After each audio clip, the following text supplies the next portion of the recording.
আসসালামু আলাইকুম। বাংলাদেশ উন্মুক্ত কৃষি বিশ্ববিদ্যালয়ে আমন ধান কাটার কিছু অংশ বাকি ছিল, সেই ভিডিওয়ে আপনাদের সবাইকে স্বাগতম। আমি আমাদের অঞ্চলের দোকাটা ধান কাটা দেখাইছিলাম।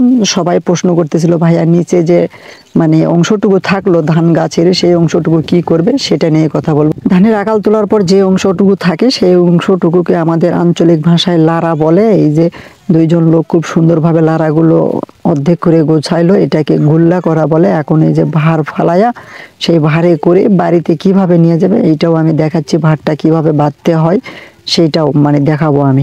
ধানের সেই লারা বা যে অংশটুকু থাকে সেই অংশটুকুকে সুন্দরভাবে দড়ি ফালাইয়া ভার বিছায়া, একটা দড়ি ফালাইয়া, ওখানে আঞ্চলিক ভাষায় ভার বলে, ভারে সুন্দরভাবে গুছায়া তুলতে হয়। যেহেতু যদি এদিক ওদিক হয়ে যায় তাহলে হয়তো ভারটা বাড়ি পর্যন্ত পৌঁছাইবে না, এই জন্য সুন্দরভাবে ভারে তুলতে হয়। তারপরে দুজন মিলে খুব সুন্দরভাবে টাইট করে ভারটা বাঁধতে হয়। যেহেতু লারার ভার দুই দিকেই ফাঁকা থাকে, পড়ে যাওয়ার সম্ভাবনা থাকে, মাঝখানে একটা দড়ি দিয়ে বাঁধা থাকে। এই যে দেখুন, খুব সুন্দরভাবে টাইট করে লারার ভারটা বাঁধতে হয়।